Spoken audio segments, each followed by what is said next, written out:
Hello friend, स्वागत है आपका अपने यूट्यूब चैनल कुमार स्टडी में।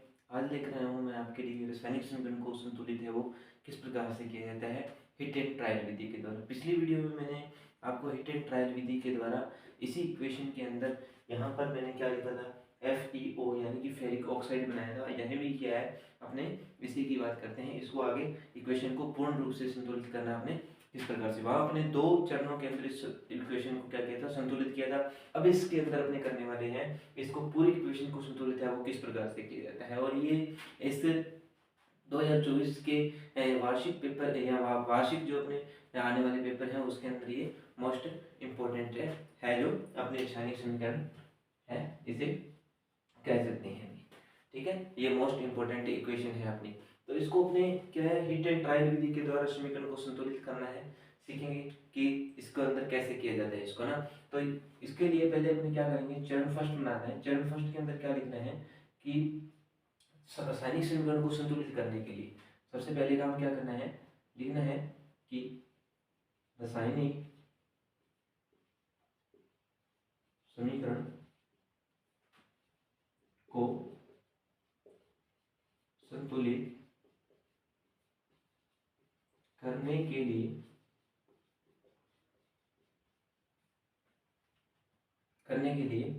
समीकरण के चारों ओर बॉक्स बनाते हैं।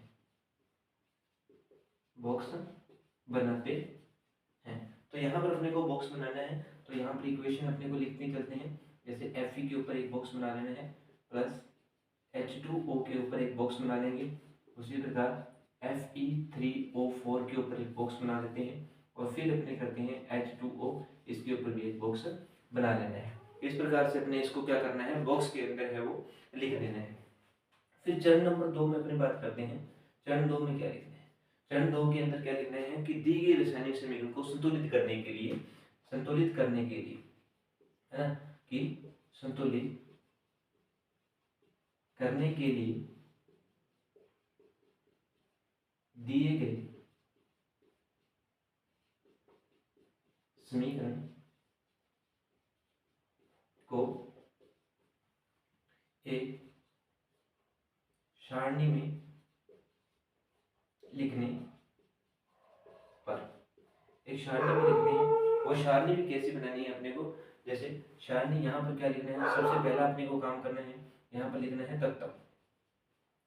फिर अपने लिखना है यहाँ पर अभिकारकों की संख्या, अभिकारकों में संख्या। और फिर यहीं पे लिखना है अपने को उत्पाद में संख्या, मतलब जितने जितने इसके अंदर परमाणु है अपने को मिलते हैं उन सभी की संख्या है अपने को लिखते चलना है एक एक करके। तत्व के अंदर मानो तत्व क्या है, जो अपने Fe तत्व है अपने को दिया हुआ है। फिर देखो हाइड्रोजन तत्व है, फिर ऑक्सीजन तत्व, इसको लिखना है इस प्रकार से। फिर ये होता है अपना इस वाला जो अपने इक्वेशन के इधर वाला भाग, इसे अपने बोलते हैं अभिकारक, इसे बोला जाता है अभिकारक। और इसे बोलते हैं अपने इधर वाले भाग को, इसको बोलते हैं अपने उत्पाद। ठीक है, तो अभिकारक की तरफ क्या है, अभिकारकों की संख्या क्या है, Fe की संख्या यहाँ पर कितनी है, एक है। हाइड्रोजन की संख्या कितनी है, 2 है। ऑक्सीजन की संख्या 1 है। इसी प्रकार उत्पाद में देखेंगे Fe की संख्या कितनी आती है मेरे पास, 3 है।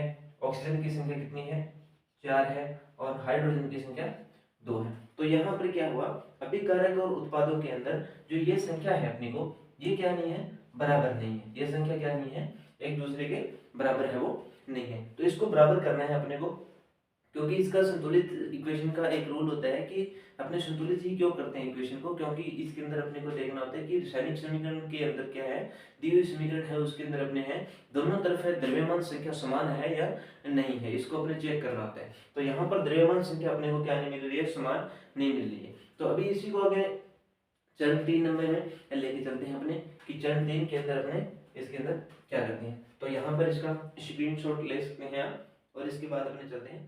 अभी अपने शुरू करते हैं चरण 3। अभी चरण 2 में अपन ने किया था अभिकारकों की संख्या उसके अंदर लिखी थी, तो वहां पर अपने को सबसे अधिक परमाणु संख्या वाले तत्व को उठाना होता है। तो यहाँ पर उत्पादों की संख्या अपने पास कितनी है, 4 है। तो यहाँ पर ऑक्सीजन की परमाणु संख्या अपने को क्या करनी है, बराबर करनी है। तो इसके लिए मैं लिखूंगा कि सबसे अधिक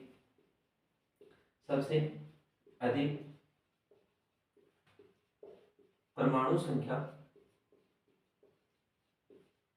वाले तत्व को चुनते, सबसे अधिक परमाणु संख्या वाले तत्व को चुनते हैं, जो कि अपना क्या है, ऑक्सीजन है, जो कि अपने पास क्या है, यहाँ पर ऑक्सीजन है। तो इसकी संख्या अपने को क्या करनी है, बराबर करनी है। तो इसकी संख्या बराबर करने के लिए मैं क्या करूंगा, जैसे अभिकारक के अंदर, तो यहाँ पर अपने को लिखना पड़ेगा कि इसके अंदर भी क्या करना, प्रारंभ में, पहले लिख लेंगे प्रारंभ में, फिर लिखेंगे इसके अंदर संतुलित करने पर, ये दो चीजें अपने को लिखनी है, प्रारंभ के अंदर क्या है और संतुलित करने पर क्या है। ऐसे ही वैसी की वैसी सारणी बना लेनी है। तो यहाँ पर लिखना है अभिकारक और यहाँ पर लिखना है उत्पाद में और अभिकारक में। ठीक है, अभिकारक में क्या संख्या है इसकी और उत्पाद में, ऑक्सीजन की बात हो रही है यहाँ पर, तो ऑक्सीजन की परमाणु की संख्या कितनी है, यहाँ पर अभिकारक में ऑक्सीजन की परमाणु की संख्या मेरे पास कितनी मिलती है, 1 मिलती है। ऑक्सीजन परमाणु लिख लेते हैं यहाँ पर, ऑक्सीजन, इसके नीचे आप लिख भी सकते हो ऐसे कि ये क्या है, अपना ऑक्सीजन परमाणु है, यहाँ पर ऑक्सीजन परमाणु। तो ऑक्सीजन की परमाणु उत्पाद में कितनी संख्या है, यहाँ पर 1 संख्या है। यहाँ पर ऑक्सीजन की संख्या कितनी आती है मेरे पास, 4। तो यहाँ पर मेरे को 4 बनाना है, यहाँ पर 4 है, मतलब संतुलित करने का मतलब यही होता है ना कि दोनों तरफ संख्या क्या होनी चाहिए, समान होनी चाहिए। तो यहाँ पर समान करने के लिए मैं क्या करूंगा कि यहाँ पर समान करूंगा, तो यहाँ पर क्या करना पड़ेगा, मेरे को 4 से गुणा करना पड़ेगा। यहाँ पर 4 करने के लिए मेरे को क्या करना पड़ेगा, 4 को इंटू करना पड़ेगा 1 से, है ना, कि 1 को 4 से गुणा करूंगा तभी इसकी संख्या क्या हो जाएगी, बराबर हो जाएगी। अभी दोनों तरफ क्या होगी, संख्याएं बराबर। तो यही अपने को काम करना है ऊपर इक्वेशन के अंदर। इक्वेशन क्या बनी अपनी, ऐसा करने के बाद क्या होता है, ऐसा करने के बाद अपने को लिखना है कि समीकरण कैसे हुई। समीकरण लिख देनी है अपने को कि Fe प्लस H2O, यहाँ पर 4 का गुणा किया, O के साथ 4 का गुणा मतलब इसके साथ में 4 का गुणा हो गया कि Fe4H2O, फिर अपने पास आगे इसकी इक्वेशन है अपनी Fe3O4 प्लस H2, ये इक्वेशन अपने पास है वो प्राप्त होती है। अभी चरण नंबर 4 में चलते हैं, ये इक्वेशन अपने को ध्यान में रखना है। अभी इसी प्रकार अपने चलते हैं आगे।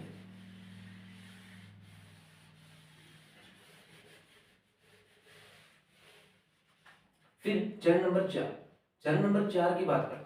तो 4 नंबर चरण में क्या करना है, अभी अपने पास ये इक्वेशन अभी प्राप्त होगी।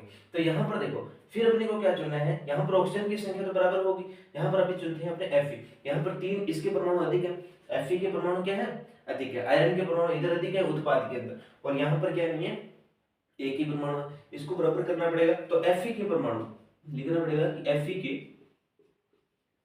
परमाणु संख्या उत्पाद में अधिक है, तो अभिकारक में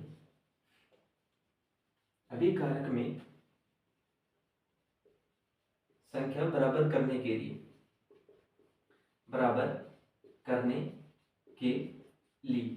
अभी इस इक्वेशन को नहीं, अपने को देखना है इस इक्वेशन को, ये इक्वेशन अपने पास जो लिखी हुई है यहाँ पर देखो ना। फिर देखो यहाँ पर Fe की संख्या कितनी है, वही अपने करेंगे, क्या लिखेंगे कि प्रारंभ में ऑक्सीजन की संख्या, फिर लिखेंगे अंतिम या संतुलित करने पर, यहाँ लिख देंगे वही संतुलित करने पर, फिर वही बात यहाँ पर कि अभिकारक में क्या संख्या है इसकी और उत्पाद में क्या संख्या है, उत्पाद में, है ना। तो यही बात अपने करेंगे इधर आगे कि अभिकारक के अंदर क्या है और उत्पाद में क्या है, अभिकारक में क्या है और उत्पाद में। अभी देखो अभिकारक के अंदर मेरे को संख्या किसकी देखनी है, अपने को Fe की। Fe मतलब क्या होता है, आयरन, यहाँ लिख सकते हो अपने आयरन, ठीक है। यहाँ पर देखो Fe की संख्या कितनी है, 1 है अभिकारक के अंदर। अभी उत्पाद में देखो ऑक्सीजन की संख्या 3 है, तो यहाँ पर 3 को करने के लिए मेरे को क्या करना पड़ेगा, इसके साथ में 3 का गुणा करना पड़ेगा, तो 3 × 1 करना पड़ेगा, तब इसके बराबर हो पाएगा। तो इसको यहाँ पे मेरे को क्या करना है, अभिकारक के अंदर 3 का गुणा करना पड़ेगा, तो अभिकारक के अंदर 3 का गुणा करूंगा, तो यहाँ पर अभिकारक है मेरा 3, तो यहाँ से 3 का गुणा कर दूंगा, तो अभी इक्वेशन मेरे पास बन जाती है 3Fe4H2O Fe3O4 प्लस H2, ठीक है।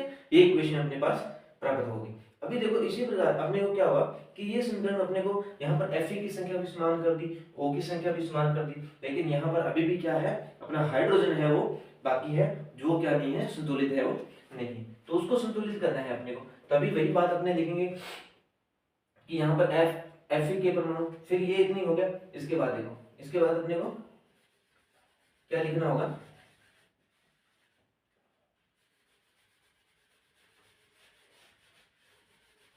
फिर लिखेंगे कि नंबर 5, यहाँ पर आता है नंबर 5। 5 नंबर में अपने क्या करना है, 5 नंबर में करना है कि चरण नंबर 5 में क्या लिखेंगे कि अभी भी हमारी समीकरण संतुलित नहीं है, हाइड्रोजन की संख्या अभिकारक में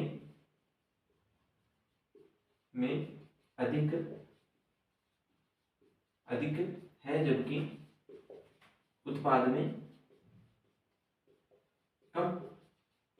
ना दिख रहा है ना कि उत्पाद में कम है, यहाँ देखो 2 है और यहाँ पर मेरे पास कितने हो गए, 8 हो गए। तो इसके लिए मैं क्या करूंगा, अभी इसके लिए मेरे को क्या करना पड़ेगा, ये वैसे ही अपने करेंगे, यहाँ पर लिखेंगे हाइड्रोजन परमाणु, यहाँ पर लिख देंगे नीचे कि ये कौन सा परमाणु है मेरे पास, हाइड्रोजन परमाणु है, हाइड्रोजन लिखेंगे। अभी हाइड्रोजन परमाणु की संख्या देखो अभिकारक में कितनी है, 4 और 2 कितने हुए, 4 इंटू 2 है तो कितना हुआ, 4 इंटू 2 कितने, 8 हुई।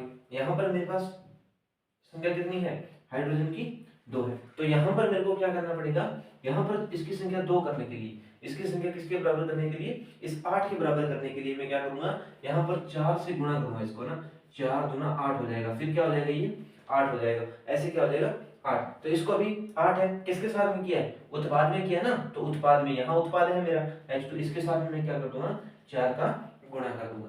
ठीक है, तो ये इक्वेशन बनी 3Fe प्लस 4H2O की क्रिया हो रही है, Fe3O4 और H4H2O मेरे पास बन रहा है। ठीक है, तो ये अपने पास प्राप्त हुई इक्वेशन। अभी अपने क्या हुआ, इक्वेशन क्या होगी, पूर्ण रूप से संतुलित होगी। ठीक है, क्योंकि 3Fe इधर है, 3Fe 4H2 यानी कि 8 हो गया H। ऑक्सीजन की संख्या कितनी है, यहाँ पर 4 है, ऑक्सीजन की संख्या इधर भी क्या है, तो यहाँ पर इक्वेशन अपनी क्या होती है, संतुलित होती है। तो इसके बाद अपने को ये बात लिखनी है कि इक्वेशन क्या हो रही है, संतुलित करने पर। ठीक है, तो ये आगे जो अपने 6 नंबर बात लिखेंगे, इसके अंदर क्या लिखेंगे कि 6 चरण नंबर 6 आता है इस प्रकार, हमारे रासायनिक समीकरण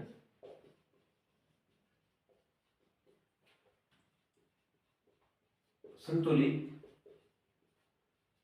होती है, अतः इस प्रकार हमारी रासायनिक समीकरण संतुलित होती है। तो संतुलित समीकरण निम्न है, यहां लिख सकते हो कि संतुलित समीकरण निम्न है ना, निम्न समीकरण है, जो अपने को संतुलित की हुई समीकरण है वो लिख देनी है यहाँ पर। फिर Fe3Fe प्लस 4H2O और Fe3O4 प्लस 4H2, अतः हमारी इक्वेशन क्या होती है, संतुलित होती है। इस विधि का नाम अपने को पता है, कौन सी विधि है ये, हिट एंड ट्रायल विधि, हिट एंड ट्रायल विधि। तो इसी प्रकार अपनी क्या हुई, हिट एंड ट्रायल विधि के द्वारा ये इक्वेशन हुई 16। तो आपसे अपने क्या हुए, संतुलित इक्वेशन की पूर्ण रूप से अपने सीख चुके होंगे कि इक्वेशन को किस प्रकार से संतुलित करना है। तो अब बढ़ते हैं अपने अपने चैप्टर के अंदर आगे की ओर। तो अपने आगे पढ़ेंगे कि रासायनिक समीकरण है उसकी कितने प्रकार की होती है, समीकरण है वो कितने प्रकार की होती है, अभिक्रियाएं है वो कितने प्रकार की होती है ना, तो उसके बारे में अपने को पढ़ना है। तो अभी मैं प्रकार बता देता हूँ आपको कि रासायनिक समीकरण के प्रकारों की बात कर लेते हैं, है ना, कि रासायनिक अभिक्रियाएं है वो कितने प्रकार की होती है। तो रासायनिक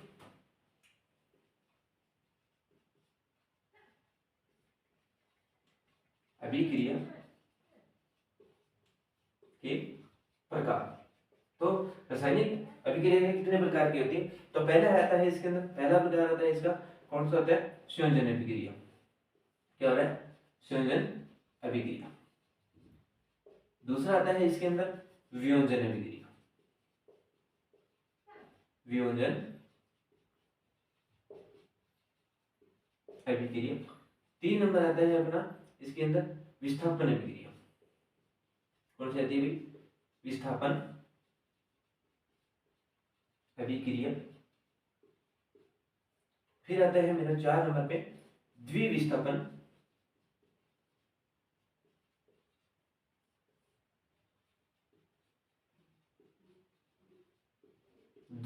अभिक्रिया। फिर आता है 5 नंबर पे मेरा उपचयन व अपचयन अभिक्रिया। तो ये मेरे पास क्या आती है, रासायनिक अभिक्रियाओं के प्रकार है। जो एक 6 नंबर भी आती है इसके अंदर, कौन सी आती है, जो रेडॉक्स अभिक्रिया बोलते हैं, जिसे क्या बोला जाता है, रेडॉक्स अभिक्रिया, रेडॉक्स अभिक्रिया। और संयोजन अभिक्रिया के अंदर, संयोजन अभिक्रिया के अंदर अपने पढ़ते हैं ऊष्माक्षेपी अभिक्रियाओं के बारे में, ऊष्माक्षेपी अभिक्रिया। और अपने इसी के अंदर क्या पढ़ते हैं, जो वियोजन अभिक्रिया होती है उसके अंदर अपने को पढ़ना होता है ऊष्माशोषी अभिक्रियाओं के बारे में, ऊष्माशोषी अभिक्रिया। ठीक है, तो ऐसे आगे बढ़ते हैं, अपने शुरू करते हैं अपना एक आगे करके, अपने धीरे धीरे सबको एक एक करके टॉपिक वाइज आपको अपने समझ से चलेंगे आगे। ठीक है, तो बात करते हैं अपने संयोजन अभिक्रिया की, कि संयोजन अभिक्रिया क्या होती है। तो ये इसके लिख सकते हो, अगर प्रकारों की बात करते हैं तो प्रकार लिखने हैं तो आप लिख सकते हो आराम से, कोई दिक्कत नहीं होनी चाहिए। ठीक है, ये हो गया। अभी देखो आगे मैं बात करता हूँ संयोजन अभिक्रिया की। तो संयोजन अभिक्रिया, जैसा कि अपने को नाम से पता चल रहा है, संयोजन मतलब क्या होना, संयोग होना, मतलब संयोजन, संयोजन का मतलब क्या होता है, जुड़ना। यह क्या होना, संयोग होना, संयोग होना मतलब जुड़ जाना। तो इसके अंदर क्या होता है, दो कोई भी क्या होंगे, अभिकारक होंगे, वो क्या होंगे, आपस में जुड़कर कोई भी एकल यौगिक का निर्माण करेंगे। क्या करेंगे, किसी एकल यौगिक का निर्माण कर देते हैं। जैसे क्या संयोजन अभिक्रिया, पूछ ले कि संयोजन अभिक्रिया किसे कहते हैं, तो संयोजन अभिक्रिया कहते हैं दो या, देखोगे कि दो या दो से अधिक पदार्थ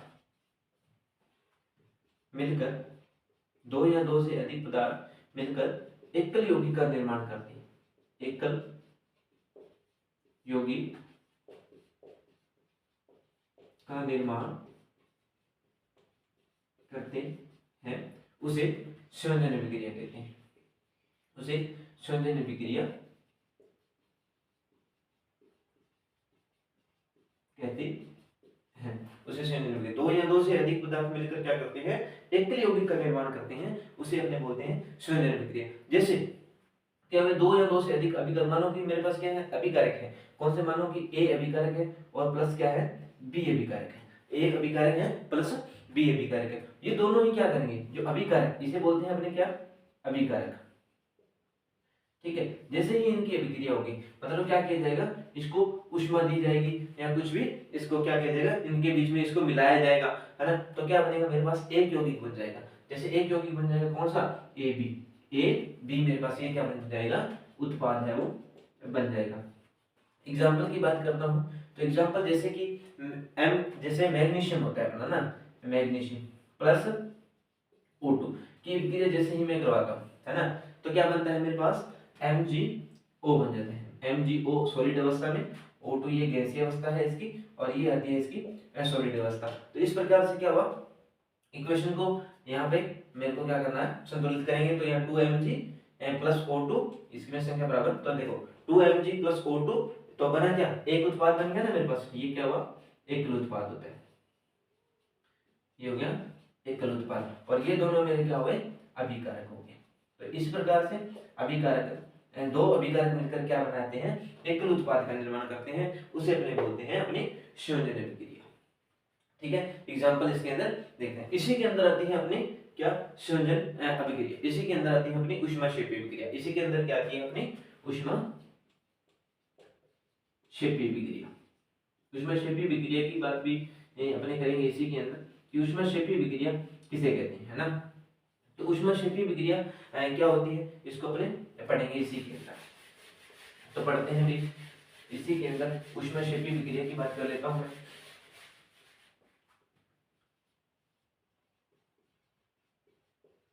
ऊष्माक्षेपी तो ऊष्माक्षेपी विक्रिया क्या होती है? ऊष्माक्षेपी विक्रिया ऐसी विक्रिया होती है जिसके अंदर क्या हो रहा है कि हमेशा ही क्या हो रही है, ऊष्मा निकलती है। जैसे ही विक्रिया होती है तो जैसे अपने क्या करें, जैसे कि जल को क्या होती है, भाप के रूप में अपने चेंज करते हैं। जल को क्या करते हैं, जैसे उबाला जाता है, जल को ऊष्मा दी जाती है ना, तो ऊष्मा दी जाती है तो वो क्या आता है, भाप के रूप में निकलते हैं। तो वो तो क्या होगी, अपनी ऊष्मा शोषी विक्रिया होगी ना, क्योंकि अपने क्या करें, ऊष्मा दे करके अभिक्रिया को क्या नहीं पूर्ण कर रहे हैं, अभिक्रिया को क्या कर रहे हैं, पूर्ण कर रहे हैं ना। तो वो क्या है, H2O गैसीय अवस्था में है, तो वो ऊष्मा शोषी हो गई। लेकिन ऊष्माक्षेपी की बात करनी है तो ऊष्माक्षेपी के अंदर क्या होता है, ऊष्मा निकलती है। ऊष्माक्षेपी के अंदर क्या होती है, भी ऊष्मा है वो निकलती है।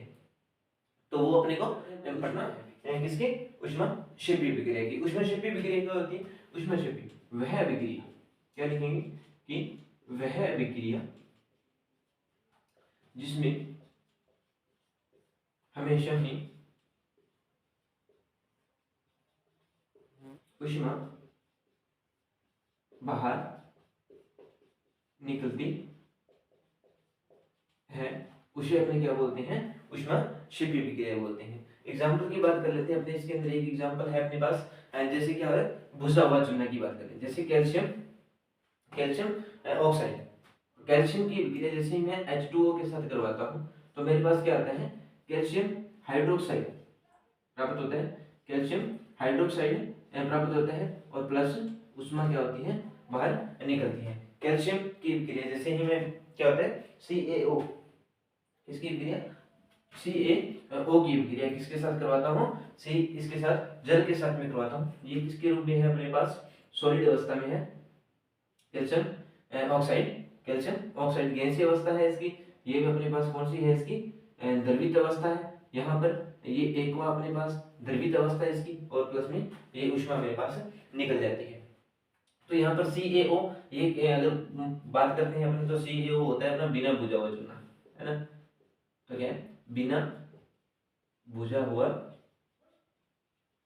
चूना, कैल्शियम ऑक्साइड बोलते हैं जिसे। क्या नाम है इसका, कैल्शियम ऑक्साइड, ठीक है। और ये मेरे पास क्या है, अपना जल है। जैसे ही इसको मैं क्या कराता हूँ, इन दोनों की विक्रिया होती है, तो मेरे पास बनता क्या है, कैल्शियम हाइड्रोक्साइड,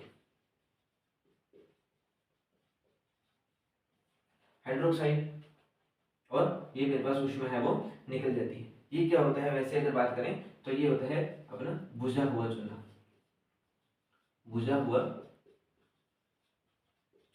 ये क्या होता है मेरे पास, बुझा हुआ चूना। जैसे अपने क्या होता है, जैसे अपने क्या होते हैं, जैसे राख है अपने पास, तो राख होते हैं, तो राख में जैसे अपने क्या करते हैं, पानी को डालते हैं तो क्या होता है, एकदम से क्या होता है, ऊष्मा निकलती है ना बाहर, एकदम से वो उभरती है ऐसे, है ना।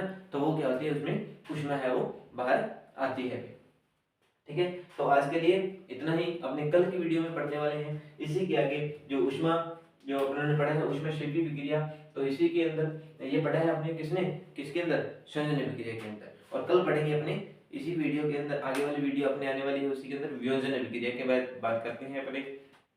तो आज के लिए इतना ही, अपने मिलते हैं कल की वीडियो में।